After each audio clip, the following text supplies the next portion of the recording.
오늘 시간에는 요한계시록은 어떤 책이며 무엇이 기록되어 있는가라는 제목으로 함께 말씀을 은혜하기로 합니다. 요한계시록, 루터는 성령의 영감으로 기록된 책이 아니다라고 요한계시록 해설 서문에 그렇게 써놨어요.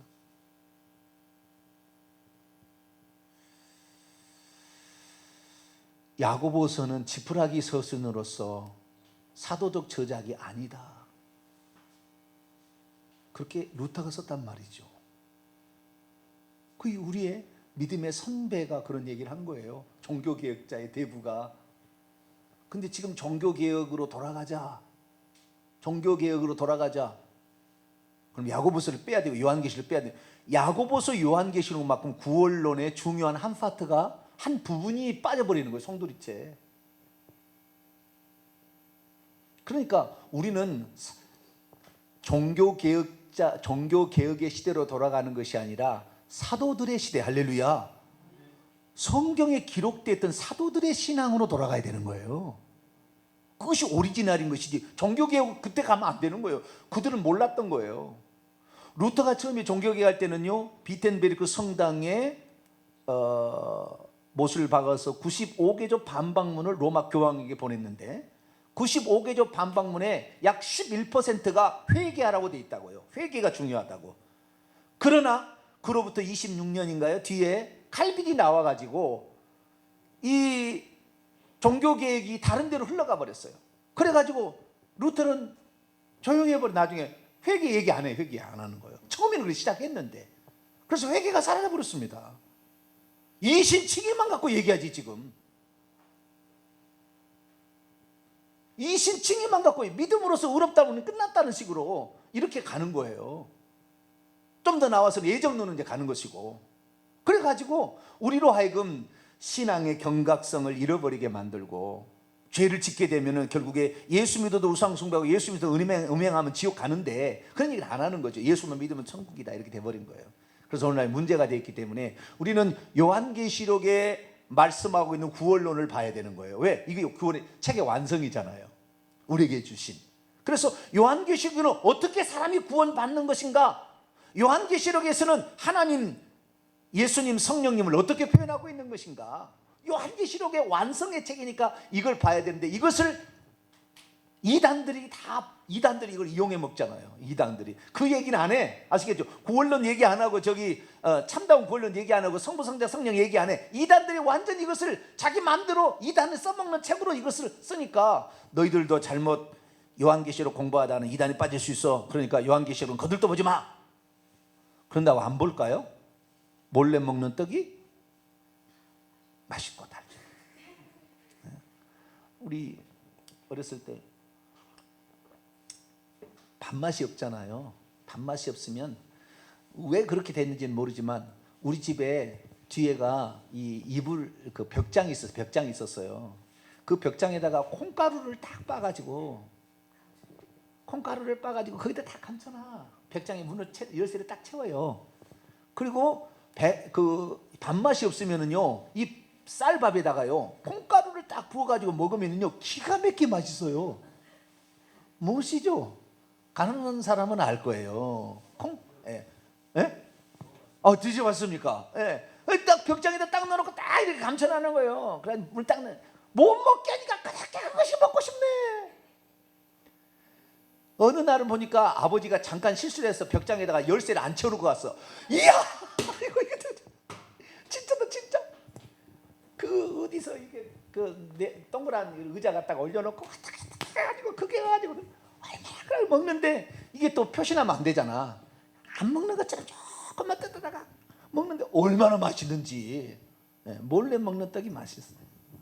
그런다고 요한계시록 읽지 마라 하면은요, 더 읽어요. 더 보려고 그래. 막 요즘의 시대 유튜브 시대인데 요한계시록 강의 쳐보세요.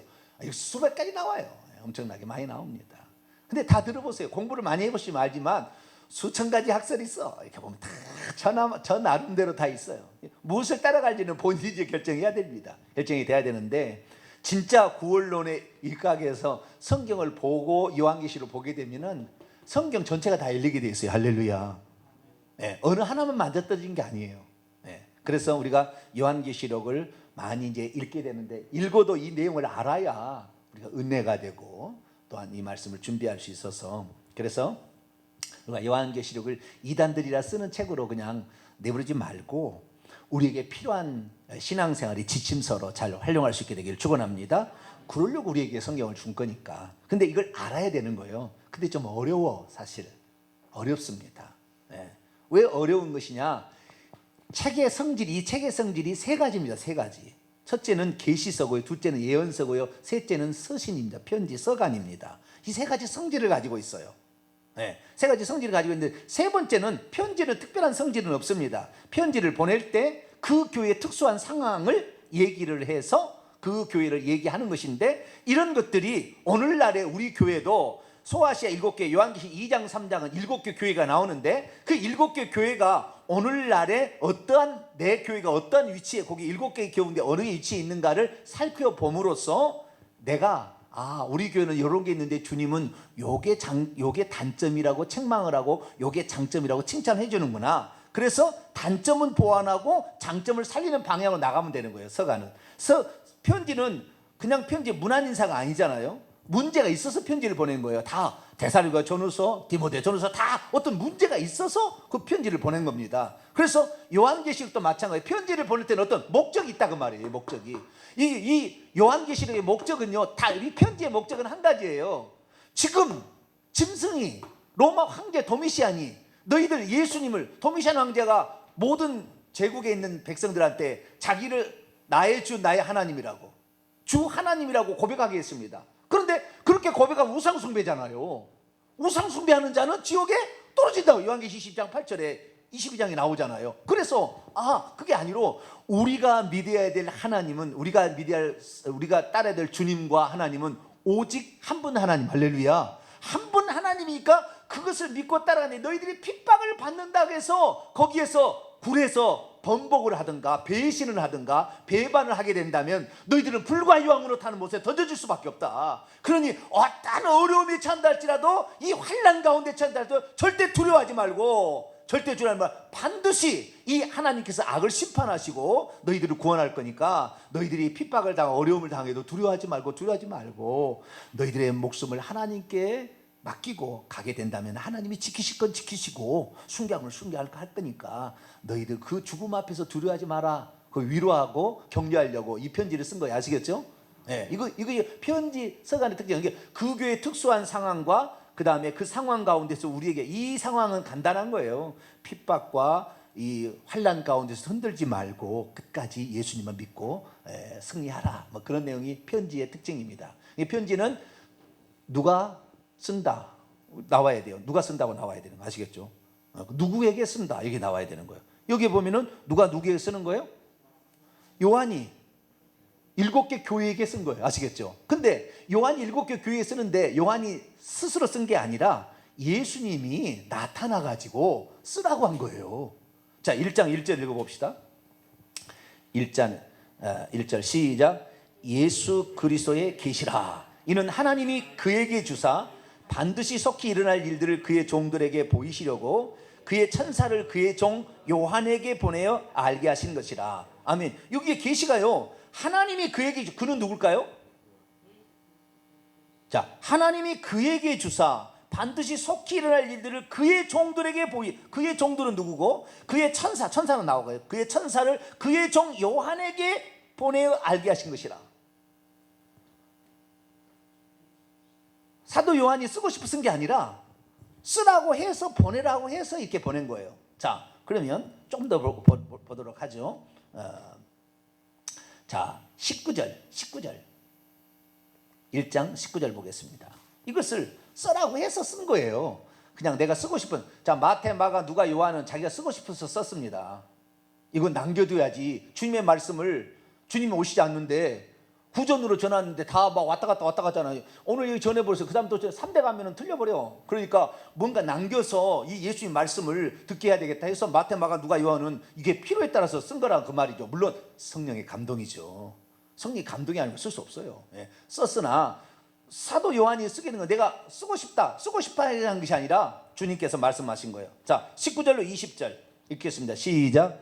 그러므로 내가 본 것과 지금 있는 일과 장차 될 일을 기록하라. 내가 본 것은 내 오른손의 7별의 비밀과 또 7금 촛대라. 7별은 7교회의 사자요, 7교회 촛대는 7교회. 7교회에게 편지하라. 그래서 2장 1절 에베소의 교회의 사자에게 편지하라, 이렇게 해서 쓴 거예요. 편지를 쓴 거예요.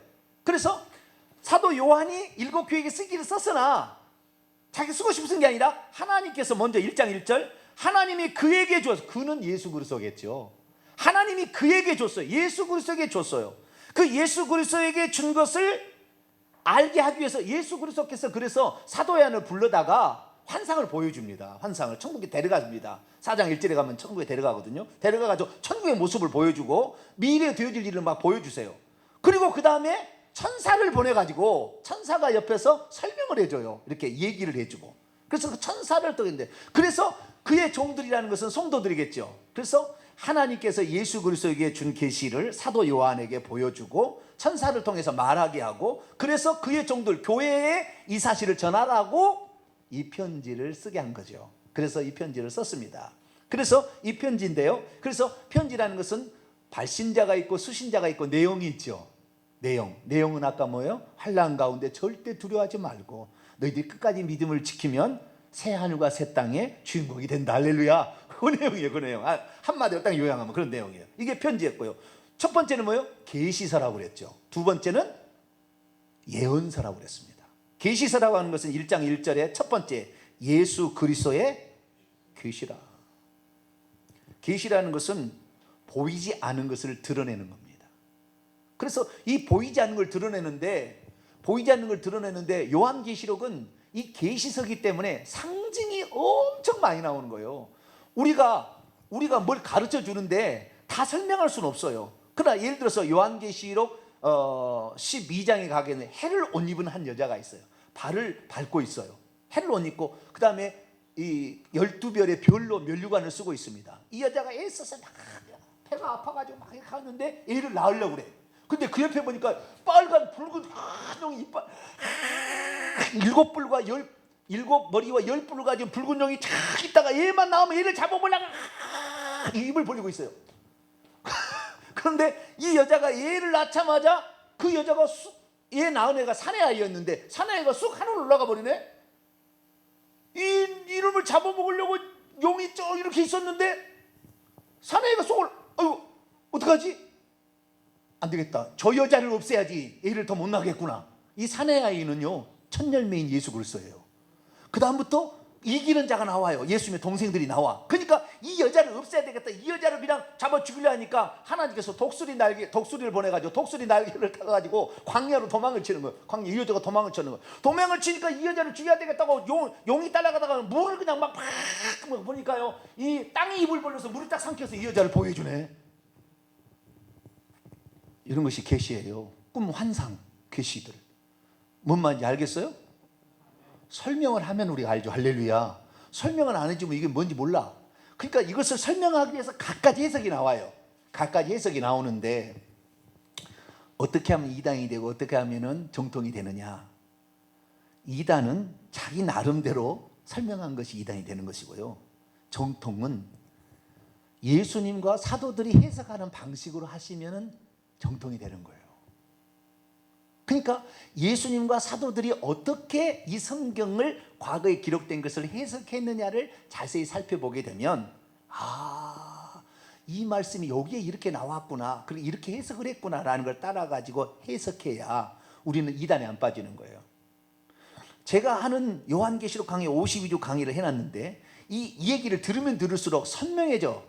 구원이 선명해지고 하나님이 선명해집니다. 할렐루야. 천국과 지옥이 선명히 들어가게 돼 있어요. 미래 과연 핵전쟁이 일어날 것인가, 뭐 베리침이 있을까, 이런 거 안 나와. 제 설교를 들어보면은 그것은 그냥 간단하게 그냥 설명해서 넘어갈 거예요. 그 중요한 게 아니에요. 그런데 오늘날의 정말론 따진 사람 보면은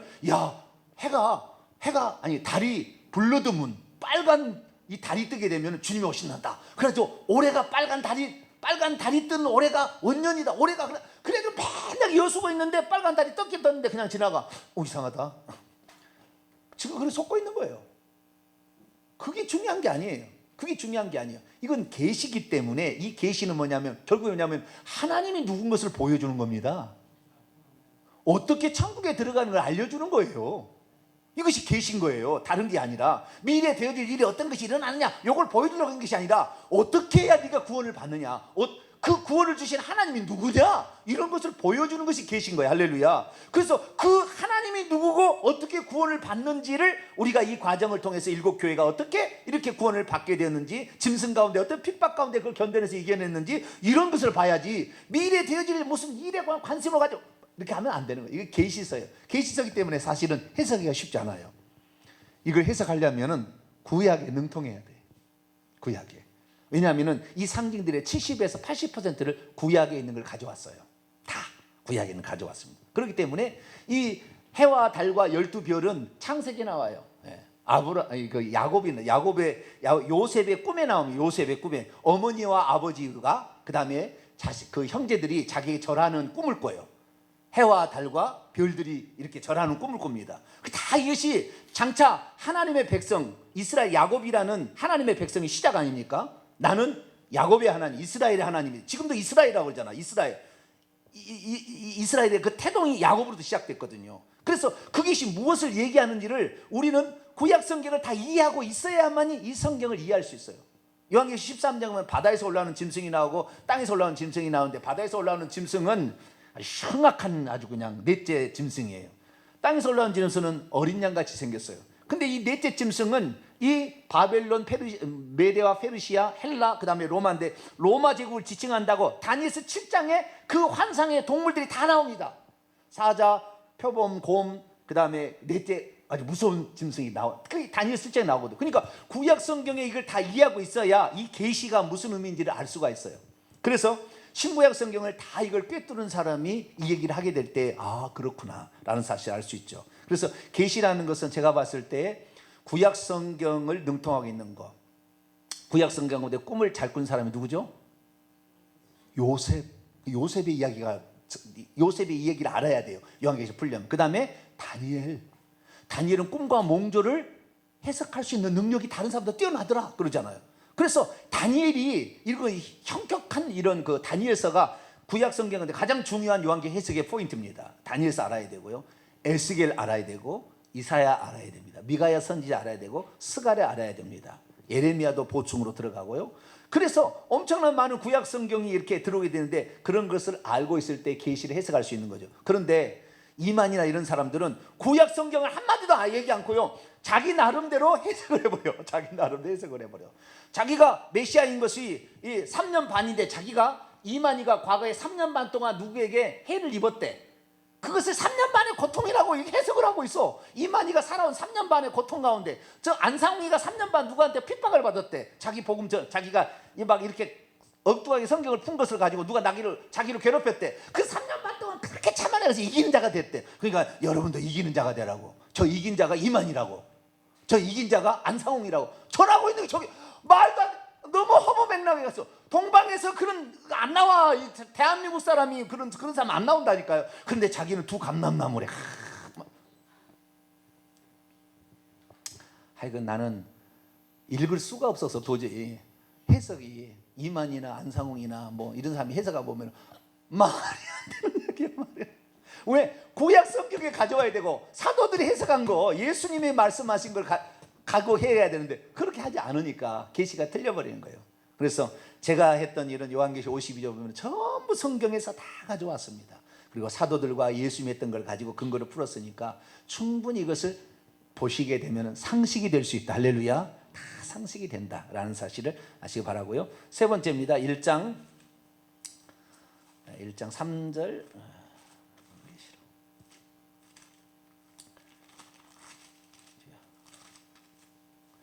1장 3절 읽습니다. 시작. 이 예언의 말씀을 읽는 자와 듣는 자와 그 가운데 기록한 것을 지키는 자가 복이 있나니 때가 가까움이라.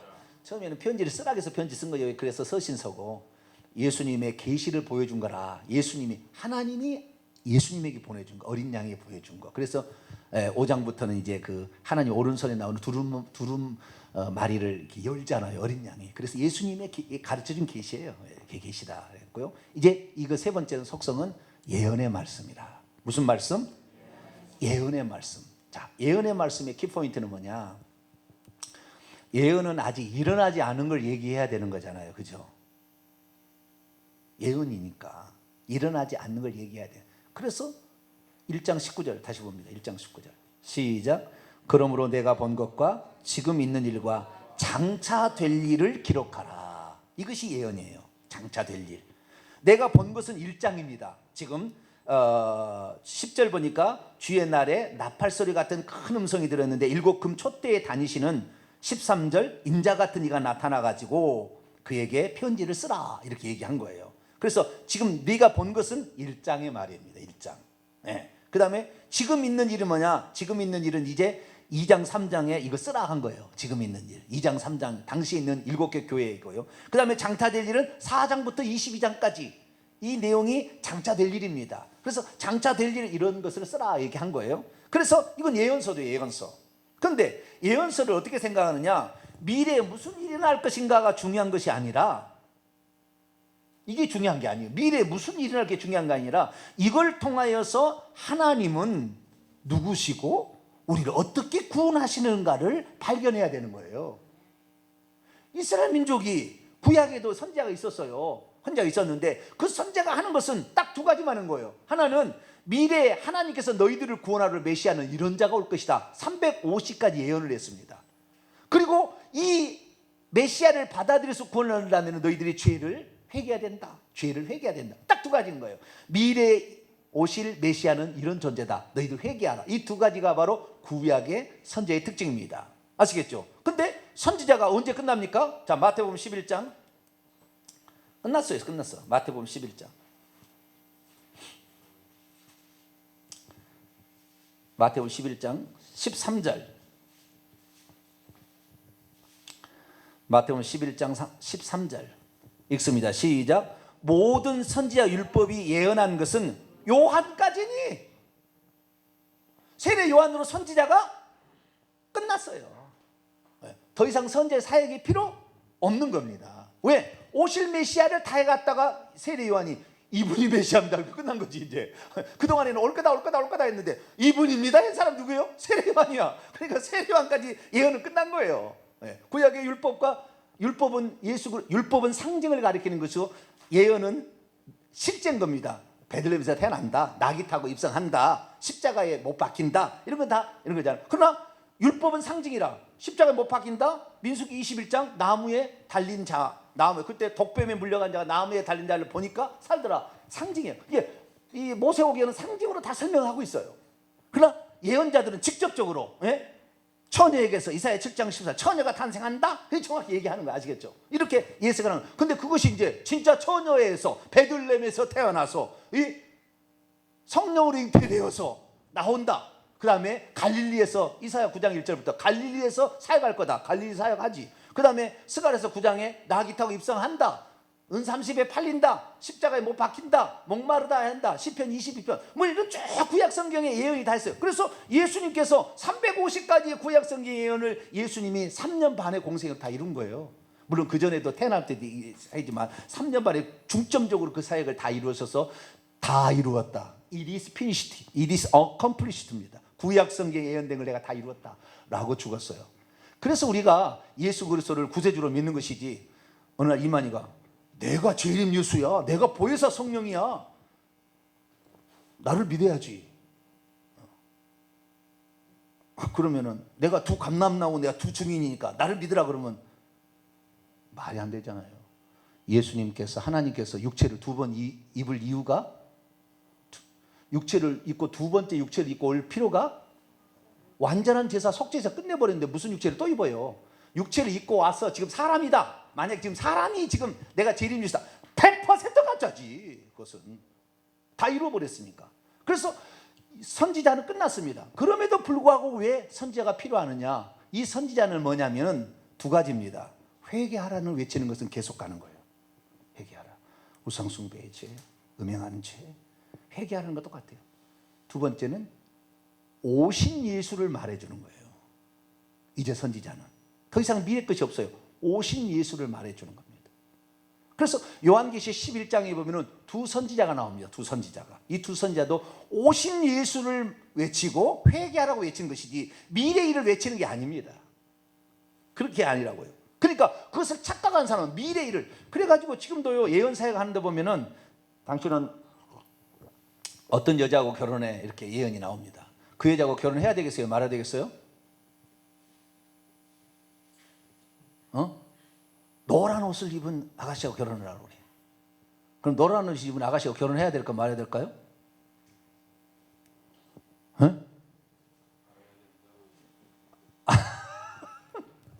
절대 하면 안 돼. 네, 절대. 하나님께서는요 당신이 책임지지 않을 얘기를 우리한테 알려줘요. 자, 만약 결혼했다고 해서 노란 옷을 입은 자하고 결혼했어요. 근데 이 여자가 도저히 나하고 안 맞아. 성질도 안 맞고 경제관념도 없고 신앙도 좀 떨어져. 그래가지고 도저히 살 수가 없어. 날마다 바가지는 긁어. 그래서 이혼을 해요. 그리고 이혼하면 누구한테 원망할까요? 하나님 원망하지. 하나님이 그 사람 비피라고 했는데 아니라고 보니까 하나님 절대 그래서 그렇게 안 알려줍니다. 우리에게 모든 것을 우리에게 맡겨요. 결혼할 때 누구하고 결혼할 거냐는 우리가 선택하는 것이지 하나님이 지목해 주지 않아요. 우리가 어떻게 쓰임받을 것은 하나님께서 예정한 게 있어요. 일정 부분 있습니다. 그러나 누구하고 결혼할 것인가? 예정해서 안 해놨어요? 안 해놨다니까. 네가 보고 가장 좋은 사람, 가장 현명하게 선택해서. 그래서 연애가 필요한 거예요. 그러니까 연애해봐가지고 이 사람 진짜 나를 위해서 모든 걸 해줄 것인가, 능력 있는가 살펴봐야지. 믿음이 있는가 살펴봐야지. 동탄명성교회 오라는 게 예정되어 있나? 여러분 선택한 건가요? 선택한 거라니까. 여기에 생명이 있다, 여기에 진리가 있다. 그럼 여러분 선택한 것이지 막 오라고 해서 강제로 등록시켰는데 만약에 안 됐다 그러면 괜히 왔네 이래 되는 거예요. 절대 하나님은 뭐 당신이 손해 날지 당신에게 책임질 일을 얘기 안 해요. 니네들이 알아서 해라. 자유의지를 준 거예요. 예. 그래서 우리가 뭔가를 이제 미래를 하나인데, 그래서 미래에 관하여 예언할 때 너는 어느 교회를 나가라, 어느 교회 등록하라, 100% 가짜입니다. 그거 귀신이 하는 거예요. 어느 교회를 나가라 100% 가짜예요. 누구하고 장가가라 100% 가짜인 거예요. 그거.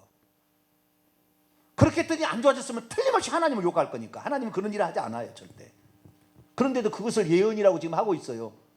예언은 세례 요한으로 끝났습니다. 예언은 누구에 대한 예언? 메시아에 대한 예언인 거예요. 다른 게 우리 자신에 대한 예언이 아니라 메시아에 대한 예언인 거예요. 방언 통역해 보세요. 우리의 미래에 대해서 하나님께서 구체적으로 어디로 가라, 뭐 개척을 해라, 아니면 뭐 땅을 사라, 건물을 사라, 절대 그런 얘기 안 나와. 나왔다면 거짓말이에요. 이것은 나왔다면 가짜인 거예요. 너가 결정해서 너가 하는 것이야. 너가 믿음을 가지고 네가 하고 싶으면 하는 거야. 그런데 그것이 너무나 과한 욕심이 될 때는 우리에게 해가 되겠지만, 그러나 그 마음에 가진 대로 하나님도 일하시는 겁니다. 여러분 믿음 안에서 입을 넓게 하셔서 큰 믿음을 가지시기 바랍니다.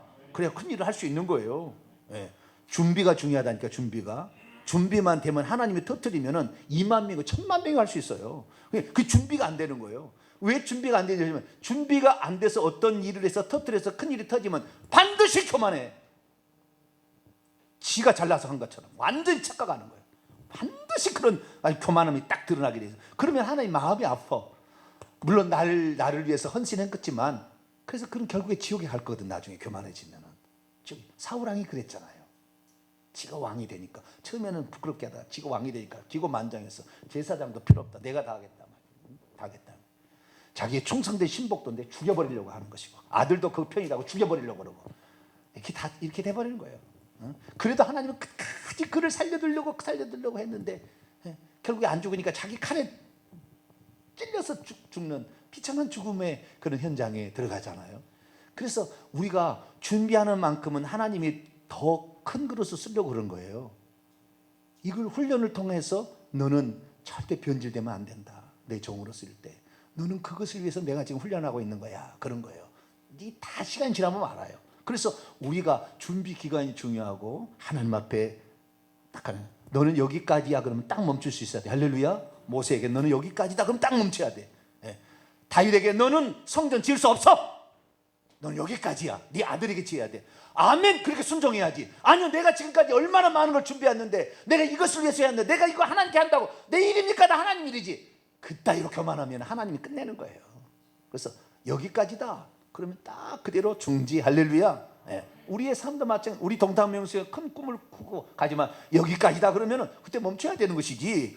그게 안돼. 지 욕심 채우기 위해서 목회하나? 지 욕심 채우기 위해서 신앙생활 하나? 그런 게 아니에요. 우리는 주님이 기뻐하시는 것으로 차근차근 해가면 어느 날에 하나님은 안 도와줄 수가 없어. 왜? 당신의 일을 완전히 전폭적으로 당신만 의지하고 당신의 영광을 위해서 할 건데 그 사람 왜 안 쓰겠어요?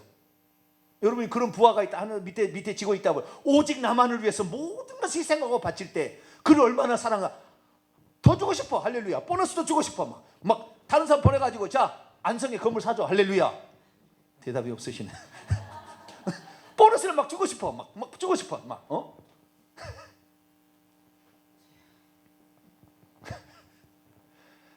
그래야 하나님께 겸손하게 준비하면서 가면 언젠가 쓰시는데, 그런 수고와 노력이 있을 때 아름다운 꽃을 피웁니다. 할렐루야.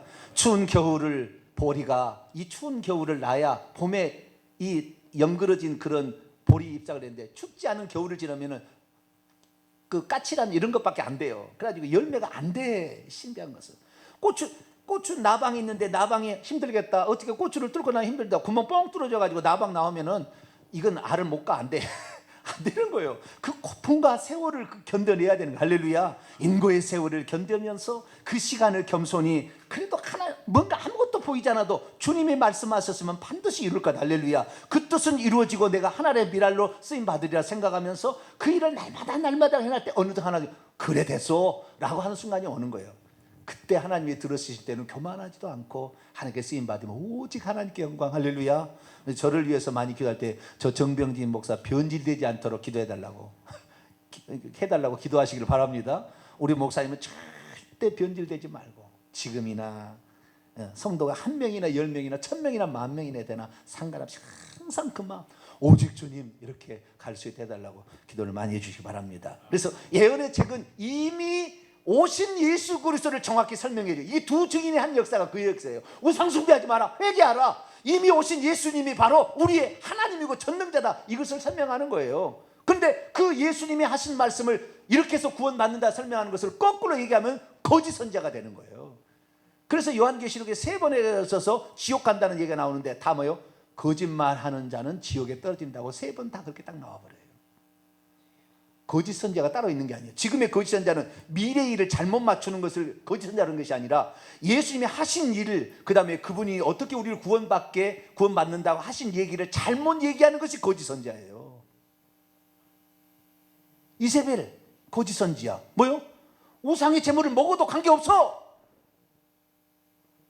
이렇게 가르쳤다니까요. 이세벨. 그래서 거짓 선지자라는 거예요. 아니요, 우상의 제물을 먹는 것은 우상에 참여한 우상의 제사를 든 것과 똑같다. 고린도서 10장에 나와요. 똑같은 거라고 나왔다 이 말이에요. 그래서 이것은 우상의 제물을 먹으면 안 돼 라고 가르쳐야 되는데, 우상의 제물을 먹어도 십자가를 긋고 제사 음식을 만들어서 제사다, 아무 문제 없다, 그렇게 가르치는 주의 종을 따라가는 수십만 명의 대한민국의 성도도 있다니까요. 그런 자식들이 늘 어려움을 당하지. 사고로 죽고 정신 이렇게 죽고 막 이런 사람이 많아진 거예요. 그래서 왜? 그 제사 지내는 때문에. 괜찮다라고 얘기한 게 누구예요? 이세벨. 그래서 거짓 선지자라고 딱 하는 거예요. 우리는 그래서 예언의 책을 미래를 알고 싶은 환상, 미래에 대해서 사도 요한이 보는데, 자 지금 핸드폰이 있잖아요. 자, 사도 요한이 핸드폰을 보면 어떻게 이해를 했을까요? 이 핸드폰을 딱 보고 그 앞으로 1000년, 2000년 뒤에 일어날 일이잖아요. 이걸 딱 보고 어떻게 이해를 했을까요? 이해할 수가 없어. 이해가 안 돼 이것은. 왜냐하면 지식은 점차 시간이 지날수록 점점 축적이 돼가지고 발달하는 거잖아요. 너무 많이 발달하는 것은 이해가 상상을 초월해서 이해 안 되는. 그러니까 어떤 환상으로만 보여줄 수밖에 없어요. 실제를 못 보여주고. 그래서 이 기록된 것을 시간이 지나야 이것이 이건가 보다라를 알 수 있는 여러 가지 많은 상황들이 요한계시록에 나옵니다. 그래서 우리는 그것은 시간이 지나봐야 풀 수 있는 문제지 지금 막 다 풀을 수 있는 건 아니에요. 그러니까 그것은 중요하지 않아. 예수 그리스도가 누구시고 우리가 어떻게 구원을 받는 것인가, 이것을 아는 것이 중요한 거야. 할렐루야. 이것이 중요한 것이지. 뭔 미래 무엇이냐, 세계 3차 대전이 뭐 불을 확 뿜는다는데, 뭐 전갈은 꼬리에가 독이 있다는데, 과연 전갈이 뭐지, 전갈이 뭐지, 꼬리가 뭐지, 불을 뿜는다는데 이게 대포 아닌가, 이것이 이 핵전쟁이 아닌가, 막 불과 유황이 막 메뚜기 입에서 막 나온다는데, 이게 핵전쟁이야. 그건 지나봐야 알아. 그건 지나봐야. 그게 중요한 게 아니야. 그것은 전부 무적에서 올라온 귀신들의 역사로서 많은 사람들에게 이 귀신들의 가르침으로 사람을 속여서 지옥에 끌고 간다는 것이, 그것이 키포인트인 것이지. 미래에 무슨 대포가 나오냐. 사도 요한 때 대포가 바뀌었어요, 안 바뀌었어요? 전차밖에 안 봤어요. 그들은 불을 뿜는 대포를 어떻게 받겠어요? 그러니까 그들의 나름대로 설명을 할 수가 없어. 그래서 하나님께서 환상으로 보여준 겁니다. 네, 그래서 요한계시록은 서신의 책이고 계시의 책이고 예언의 책이다. 네, 그래서 예언도 어떤 것을 중점으로 봐야 되는지 제가 말씀을 드렸습니다. 마지막으로 무엇이 기록되어 있는가 계속 얘기했습니다. 첫째, 하나님이 누구신지를 기록해 놓고 있어요. 하나님이 누군지를. 다른 데는 다 부분만 나왔는데 요한계시록은 종합으로 나와버렸어요. 종합으로 딱 나와버려요. 그래서 우리는 요한계시로 알아야 하나님이 누군지를 딱 알 수가 있어요. 자, 하나님 누군지 그것만 오늘 다 얘기를 못 하겠어요. 시간이 되었어. 자, 요한계시 1장 4절부터 하나님이 누군지에 관하여 얘기를 하고 또 다음 주에 또 계속 해 가보죠. 요한계시 1장 4절부터 6절까지인데요.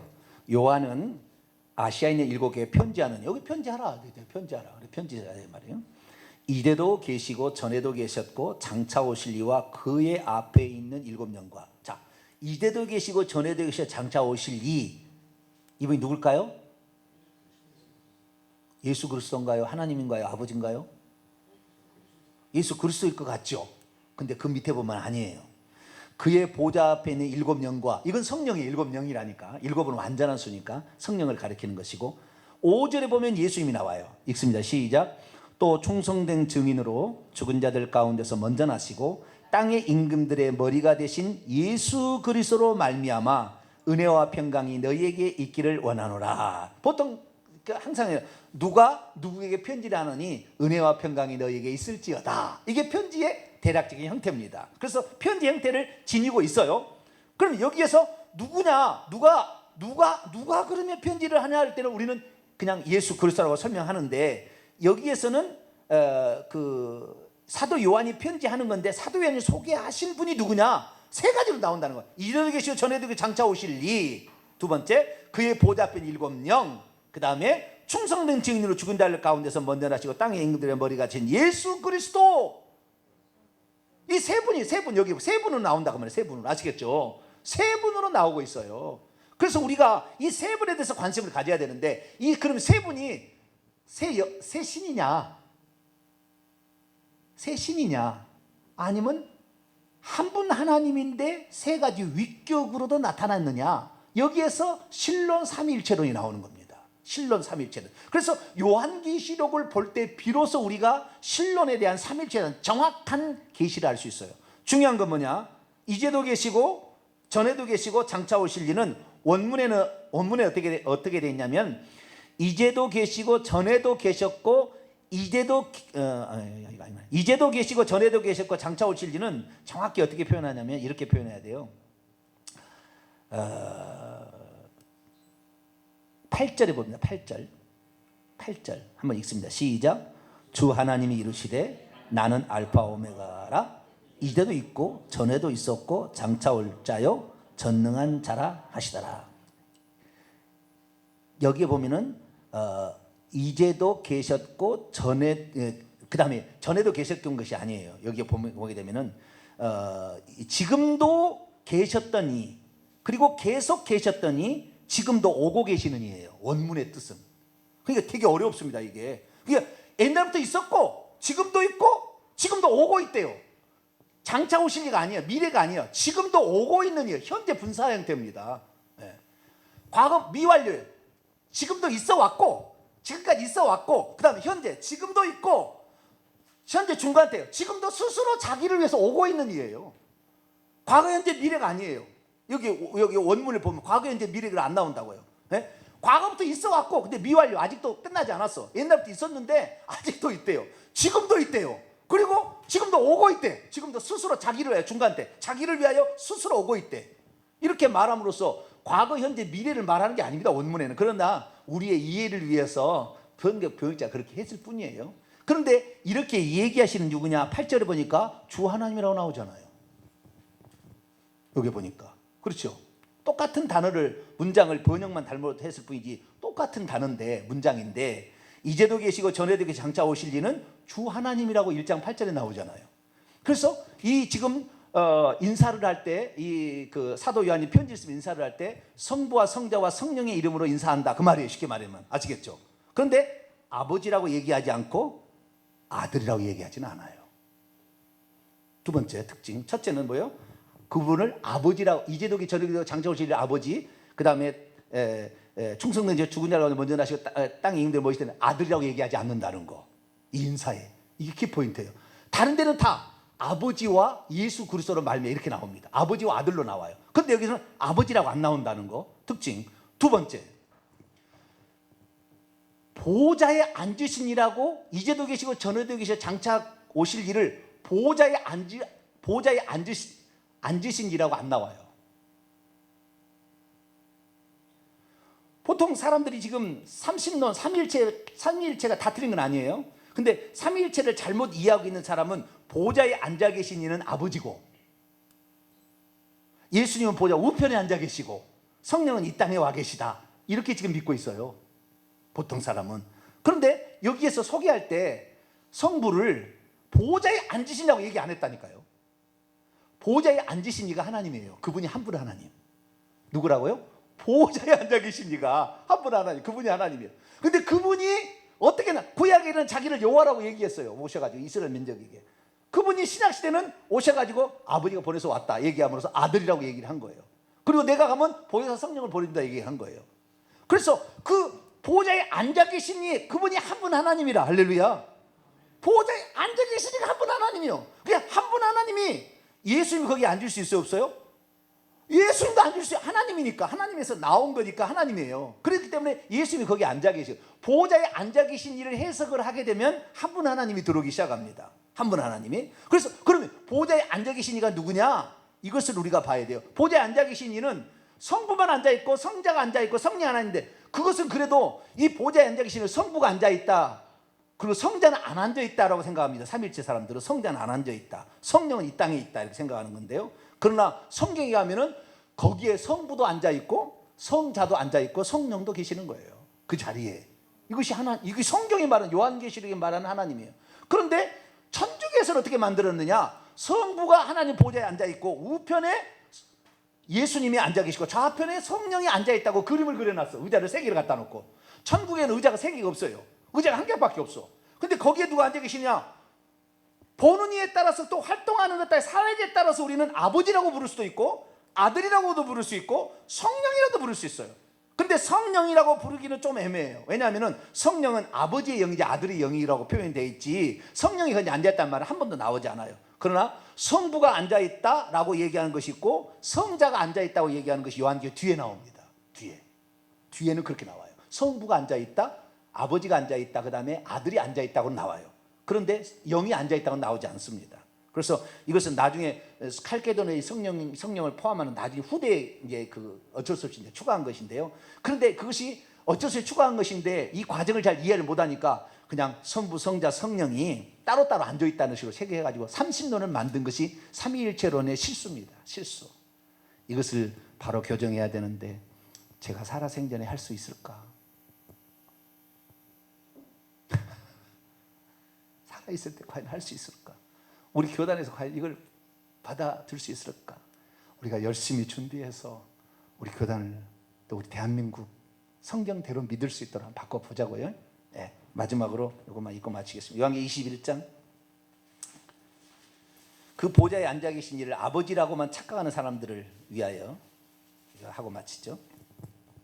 보좌에 앉아 계신 21장 5절입니다.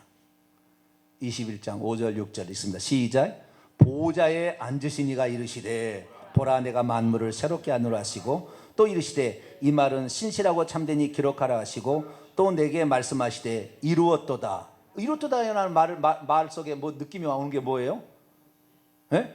예수님께서 요한복음 19장 30절에 뭐라고 했어요? 다 이루었다. 두 번인 거예요. 예수님이 인간으로서 이 땅에 오셔서 구속사역을 다 이룬 것이 십자가에서 한 얘기고, 여기는 마귀까지 다 처단함으로 완전히 새 하늘과 새 땅으로 바뀌니까 다 이룬 거예요. 그래서 두 가지인 거예요. 인간을 위한 하나님의 계획과 그 다음에 사탄밖에 포함한 모든 것이 다 이룬 거예요. 여기 다 이뤘어요. 이뤘다. 그 다음에 중요합니다. 시작. 나는 알파와 오메가요 처음과 마지막이라. 내가 생명수 샘물로 목마른 자에게 값없이 주리니. 보좌에 앉아 계시니가 누굴까요? 한 분 하나님. 정확히 한 분 하나님이 거기에 앉아 계시는 거예요. 근데 보좌에 앉아 계시니까 나를 누구라고 소개하냐면 나는 알파와 오메가의 처음과 마지막을 소개하고 있어요. 그런데 22장 가게 되면은 나는 알파 오메가의 처음과 마지막이라 하신 분이 예수님이라고 얘기를 해서 우리가 예수님도 거기에 앉아 계신다라고 아는 거예요. 22장 넘어갑시다. 22장 13절 12절 13절 시작. 보라 내가 속히 오리니 내가 줄 상이 내게 있어 각 사람에게 그가 행한 대로 갚아주리라. 나는 알파 오메가요 처음과 마지막이요 시작과 마침이라. 계속해서 한 사람이 16절에 나 예수는 얘기하고 있어요. 그래서 나는 내가 속히가 재림한다 이렇게 얘기하는데 나는 알파 오메가 처음과 마지막 시작과 예수님도 그렇게 얘기를 한 거예요. 예수님이. 그래서 우리는 예수님이 보좌에 앉아 계시다. 한 분 하나님으로 앉아 계시는 거죠. 아들로 앉아 계시는 것이 아니라 한 분 하나님으로 거기 앉아 계시는 거예요. 근데 구약 성경에 가면은 똑같은 얘기를 하신 분이 있어요. 자, 이사야 41장 다 왔습니다. 이사야 41장 4절. 이사야 41장 4절 시작. 이 일을 누가 행하였느냐? 누가 이루었느냐? 누가 처음부터 만대를 불러대었느냐? 나 여호와라. 처음에도 나요 나중에 있을 자도 내가 곧 그니라. 여기에는 내가 처음이요 마지막이요에 원래는 원문에 번역을 이렇게 했을 뿐이지. 자, 44장 6절. 여기는 정확히 번역이 되어 있습니다. 44장 6절 시작. 이스라엘 왕인 여호와 이스라엘의 구원자인 만군의 여호와가 이같이 말하노라. 나는 처음이요 나는 마지막이라. 나 외에 다른 신이 없다.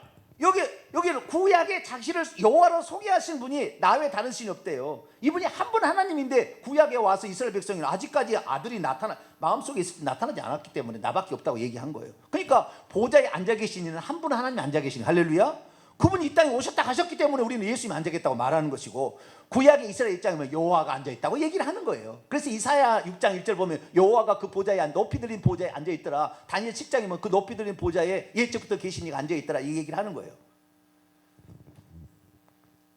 그런데 천주교 신앙은 교리라고 정통교리라고 삼위일체를 했던 어거스틴부터 시작돼서 어떤 건 뭐예요? 보좌를 세 개를 만들어 놓고 성부, 성자, 성령이 앉았다고 가르친다는 말 지금.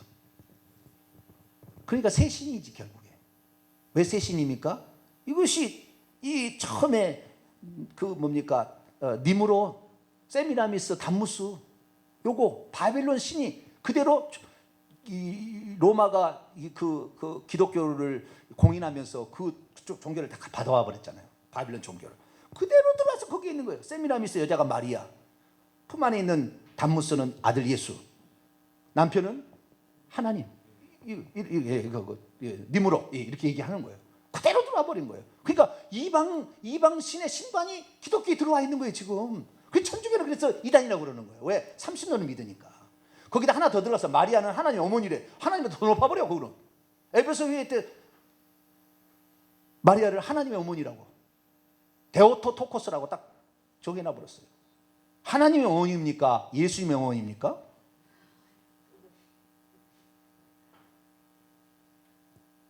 그 하나님의 어머니, 어거스틴도 하나님의 어머니 다 그렇게 주장했다고요. 그러니까 천주교는 구원받기 어렵다 그러는 거예요. 왜? 피조물, 어떻게 마리아는 피조물인데 하나님 어머니라고 얘기할 수 있어요. 태만 빌려준 거지 마리아는. 그래서 우리는 성경에 이 요한계시록은 하나님이 누군지를 정확히 알려준다, 이 공부를 하지 않은 한 죽을 때 깨어날 때 맨날 이단에 빠질 거예요. 잘못 이단에 빠져요. 한 분한테 딱 알아버리면 다 이해가 돼버리는, 성경이 싹 이해가 돼버리는 거예요. 오늘 여기까지만 얘기하도록 하겠습니다. 기도하겠습니다. 거룩하신 하나님 감사합니다. 요한계시록 어떤 책이며 무엇이 기록되어 있는지 조금이나마 조금씩 분명하게 알게 하시니 감사합니다. 우리가 온전히 하나님을 알고 이 한 분 하나님만 믿고 짐승 거짓 선지자 따라가지 말게 하시고 우상 숭배하지 말고 회개해서 천국 들어가는 자 되게 해 주옵소서. 우리 주 예수 그리스도의 이름으로 기도하옵나이다. 아멘.